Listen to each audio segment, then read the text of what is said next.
Herbal Primer by Green Fire Herbs. This is Lesson 4, Energetics. I hope you like a challenge because this lesson is all about contradictions. We talked briefly about energetics in the first 3 lessons. We mentioned before that living things are chemical factories, incredibly complex chemical factories. Plants, we said, produce thousands of chemical constituents called phytochemicals. We've identified hundreds of them and understand a fraction of the chemicals you've identified. We also stressed that the conclusions we've drawn from the scientific study of herbs are questionable at best because we've only studied a relative few of the chemicals that make up herbs, and we've studied them one at a time. Chemicals impact each other in a number of ways, so even if we fully understood each and every chemical found in a given herb, until we've studied all the interactions between those chemicals, we would still have a very incomplete and misleading picture of that herb. What we don't know far outweighs what we do know. This isn't surprising. We really haven't been doing this for very long. To be fair, we really have learned quite a bit about plant chemistry, enough to allow us to begin to understand energetics from a modern perspective. It's just that what we've learned is still so much less than what there is to know, and it's important to keep that in mind. It would be like keeping a large saltwater fish tank. You know all about the individual fish, how to feed them and care for them, about changing the filter and testing the water. You may even have a couple of crustaceans and maybe a sponge. So you think you know all you need to about the great ocean. But the dynamics of a saltwater tank, no matter how big, aren't at all the same as the dynamics of the ocean. So we need to be careful about deciding, for example, that herbs with a long history of safe and effective use are in fact dangerous, or that we can dispense with the herb and go with a concentrated form of 1 or 2 of its chemical constituents, based on the limited understanding we have. Okay, that's not fair either. There are some plant constituents that we do understand well. We can and do use them effectively, just not in place of the whole herb. The ocean could never survive with the limited number of species we can maintain in a tank, no matter how well we understand them. So what does this have to do with energetics? There is a strong perception, even among some herbalists, that we have a choice between the modern or scientific view of herbalism and the energetic view, that we have to pick one or the other. But that isn't true. Energetics works because it's based on chemistry, even though it was developed long before we understood anything about chemistry. When I said that all living things are chemical factories, I understated the case. Chemicals are made inside factories, but in living things, chemicals are the factories. Every taste, every color, every smell or texture is produced by chemicals. So every observation we can make about a plant comes from its chemical makeup. If a plant tastes sour, it's because the plant contains chemicals that give it its sour taste. We can work with that without knowing what those chemicals are. While identifying and understanding those chemicals can give us greater insight into the herb, as long as we keep in mind that it's just one piece of a very complicated puzzle, it isn't necessary. Enough already. How does energetics work, and how do we use it? Every healing system uses energetics a bit differently. We'll discuss energetics in the context of each system when we discuss those systems, starting with Ayurveda in Lesson 5. But in order to give you a good understanding of energetics, we still need to discuss it in the context of a system. For this lesson, we'll talk about energetics as it's taught by one of today's well-known herbalists, Kiva Rose. In her teachings, energetics is made up of 5 primary pieces. The first piece is sensory awareness. Energetics is sensory-based. It uses the observable properties of plants such as taste, touch, sight, smell, and more to understand their healing properties. Sensory awareness requires us to pay very close attention and to observe very carefully, although after a while this becomes second nature. It's a matter of training ourselves to pay attention to the details that matter. This is true in a lot of things. A botanist can see details in a part of a plant that most of us wouldn't even notice. People in extreme northern climates can distinguish between many different kinds of what we simply call snow. A zookeeper can recognize and name each of the many monkeys in an enclosure, even if they all look alike to us. The second piece is the 12 tastes. Taste is the most important sense in energetics, and the only one we'll discuss here. It's made up of 2 components, flavor and impression. Flavor is what most of us think of when we think of taste. There are 6 that we'll discuss: bitter, sweet, sour, spicy, salty, and aromatic. Impression, or feel, is the sensation the herb leaves in the mouth. We will discuss 6 of these also. diffuse, permanent, astringent, aromatic, acrid, and slippery. Think of lemon juice. It tastes sour and leaves an astringent feel in your mouth. Most sour flavors are also astringent, but these are two separate components of the taste. The 6 flavors and 6 perceptions make up the 12 tastes. There are more than 6 perceptions, but we'll only talk about the 6 main ones. And yes, aromatic is both a flavor and a perception. An herb can have many tastes. There's generally a primary taste, one or more secondary tastes, and often an aftertaste. When learning to taste herbs, pay attention to all of them. Most Americans know only 2 flavors, salty and sweet, and we don't much pay attention to feel. But with practice, we can all train ourselves to recognize the other flavors and distinguish between the different perceptions in taste. The third piece is herbal actions. These are an expression of an herb's properties and characteristics. They describe what the herb does in the body. After the lessons on the 5 major herbal systems coming up next, there will be a series of lessons that focus on herbal actions. We'll go into depth in those lessons, but we'll cover a couple of them briefly here. Astringents. These tighten tissues. By contracting and tonifying tissues, they can lessen inflammation, reduce irritation, strengthen weakened tissue, provide relief from excess fluid discharge, and improve barriers against infection. Demulcents. These herbs contain noticeable amounts of a type of carbohydrate that is thick and slippery called mucilage. Mucilage is moistening. It cools heated tissues, lessens inflammation, and stimulates the local immune response. Diaphoretics improve peripheral circulation. These are normally associated with inducing sweating. Carminatives reduce the production of gas in the digestive tract. Most herbs have primary and secondary actions and are associated with specific parts of the body. We'll go into this further later. Energetic spectrums are next. Think of 2 opposites that have a range of possibilities between them, like light and dark or hot and cold. These imply a straight line between the 2 extremes, and energetic spectrums are more complicated than that. A color wheel with primary colors blending into the secondary and tertiary colors may be a better description, but it's even more complicated than that, as we will see. There are 3 spectrums: flow, relaxing to stimulating; thermal, hot to cold; and fluid, dry to moist. A 4th spectrum is wind. Wind is unique in that it doesn't have an opposite. The spectrum is one of more or less. These don't describe the herb itself, but what the herb does in the body. The flow spectrum may be more difficult to understand than the others because of how we're used to using the words stimulate and relax. When we say an herb is stimulating, we don't necessarily mean stimulating in the sense that drugs, coffee, and sugar rushes can be stimulating. We mean the herb encourages or causes increased activity of some kind. Stimulation can mean an increase in the flow of gastric juices, increased circulation, or yes, how coffee makes many people feel. When we say an herb is relaxing, we don't necessarily mean it's a sedative. It could reduce spasms, tension, or constriction in some area of the body. Confused yet? Many herbs are both stimulating and relaxing. There are a couple of different ways to look at this. Consider an herb that relaxes the tension in a muscle group. This results in improved or stimulated circulation in the area. Remember, there are literally thousands of chemicals in any given herb. Some of these can be stimulating in some way, while others can be relaxing. For example, some chemicals may reduce tension in the nervous system, while others may provide nourishment for increased energy and healing. We have specific terms for discussing the thermal spectrum: hot, warm, slightly warm, neutral, slightly cool, cool, and cold. Warm to hot herbs can often produce a burning feeling.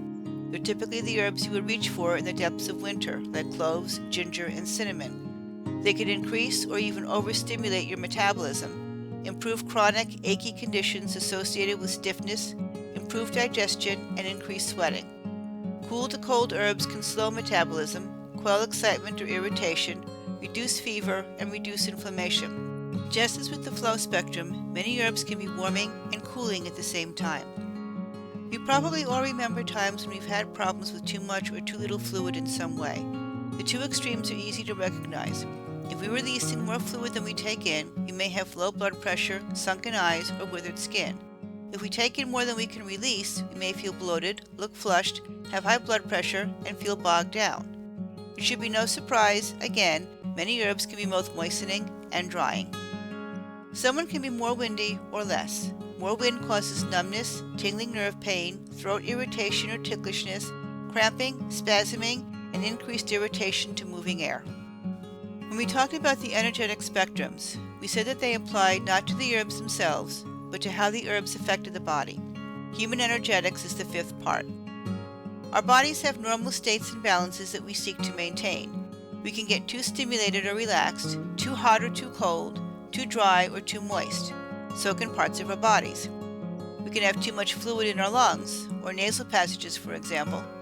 We may be constipated due to too little fluid in our large intestine. We may feel too much tension in some muscles or have too little tone in our intestines. We can feel the heat in a rash or if a joint is inflamed. A dull, achy, or throbbing pain can leave us feeling cold. Learning herbal energetics starts with learning how to understand the energetics of the herbs you use. This means tasting them and seeing how they make you feel, what actions they have on your body. But applying that knowledge means understanding your needs or the needs of the person you're selecting the herbs for. Now that we've covered the 5 parts, let's go over this again, putting many of the pieces together, organized by taste. Bitter. Most of us don't like bitter. There are different variations on this taste, but it's always sharp and biting. In the extreme, it can also be nauseating. Generally, bitters are cold and dry. However, if an herb has both bitter and aromatic flavors, it can have a warming effect. Bitter herbs stimulate the liver. They stimulate the digestive juices, helping improve digestion. They help to remove toxins and are used to treat viral, bacterial, fungal, and parasitic infections. They clear heat, making them anti-inflammatory. They can also help clear dampness from the body. Because bitter herbs have an affinity for the liver, make sure to know the herbs you use. Avoid using strong bitter herbs with a weakened liver or herbs that are overstimulating to the liver for too long. Oregon grapefruit and spinach are bitter. Sweet. Most of us have become sensitized to sweet and don't recognize it unless it's very strong. In herbal energetics, the definition of sweet may surprise you. While some herbs like licorice and stevia have recognizably sweet flavors, most of us would consider other energetically sweet herbs like rice to be bland. Sweet herbs are usually neutral to warm or neutral to moist. They tend to be nutritive, soothing, tonic herbs. They're calming and grounding. Some sweet herbs can produce excessive dampness and interfere with digestion. Sweet herbs should be avoided by people who have feelings of lethargy, heaviness, depression, or dampness. Mallows and licorice are sweet. Sour. Lemons are the perfect example of sour, but oranges are also considered to be sour. The sour flavor is associated with bioflavonoids. It tends to be cooling and drying, but some, like oranges, are at the warming end of the sour spectrum. Sour herbs contain, tighten, and regulate the tissues, treating lax tissues and preventing excessive loss of fluid. They can stabilize the heart and nervous system, relieving anxiety and nervous irritability, and relieve poor digestion. Avoid using sour herbs where there is stagnation or heat, as they'll prevent movement of energy and blood. When used too much, they can result in constipation or improper nutrient absorption in the large intestine. Roses and hawthorn are sour. Spicy. Spicy is a sharp, warm, dispersive, sometimes irritating flavor. Generally, it's hot and dry, though some spicy herbs are warm and moist. Spicy foods promote movement. They improve circulation, clear dampness, phlegm, and pathogens, and can clear heat and dampness depending on their temperature. Being movers, they can be antispasmodics, carminatives, diaphoretics, and/or expectorants. As a result, they also relieve pain to some degree. These tend to be stimulating herbs and can also be irritating. Rosemary and cinnamon are spicy. Salty. Like sweet, we're used to very salty foods, and we need to learn how to detect the milder salty flavor of herbs. We may describe salty more as a mineral flavor. Salty herbs are usually cool and dry, except for seaweeds, which are cool and moist. These are nourishing, mineral-rich herbs. They build tissues and bone, support the lymphatic system, regulate fluids, soften and remove hardness like cysts, tumors, and swellings, and are diuretics. Salty herbs are grounding and calming. They can support malnourished or deficient people and calm frazzled nerves. These herbs should always be taken in moderation and very carefully by anyone with weakened kidneys. The stronger diuretics should be avoided or used very carefully by people with systemic dryness or low blood pressure. Excessive use of some herbs that have a strong salty flavor, like some seaweeds, can cause fluid imbalance. Nettles and chickweed are salty. Aromatic. These herbs tend to be so flavorful that the only way to describe them is that they taste of fragrance. Both the taste and olfactory receptors are stimulated by the aromatic flavor. Lavender and the stronger mints are examples of aromatic flavored herbs. These flavors aren't always pleasant. These herbs are usually drying. Most are somewhat warming, but some, especially those that are also bitter, can be cooling instead. They are moving and dispersive herbs, but unlike the spicy herbs, they tend to be gentle in their actions. Aromatic herbs are nervines, with relaxant or relaxant stimulant effects, useful for chronic anxiety, tension headaches, and chronic sadness. Think of them as being opening, moving from the core to the outside. They're diaphoretics and can help relieve digestive stagnation. They relieve dampness, especially in the digestive system, and can be used for nausea, bloating, and diarrhea. They're carminatives and strongly anti-infective, especially when combined with bitter herbs. They're used to treat bacterial, fungal, viral, and parasitic infections. Aromatic herbs can sometimes make a person feel ungrounded or scattered. This can be alleviated by combining them with sweet or bitter herbs. Holy basil and roses are aromatic. Diffusive. This is the tingly effect on the tip of the tongue or other mucous membranes. The impression is one of rapid, diffuse movement, and this is what these herbs do. They diffuse throughout the body and are often used to hasten the impact of the other herbs. They are drying and can be either cool or warm. They can sometimes increase feelings of spaciness or of being ungrounded. Examples of diffusive herbs are ginger and echinacea. Permanent. These herbs have no tingly effect at all. They require a longer period before their effects are seen or felt.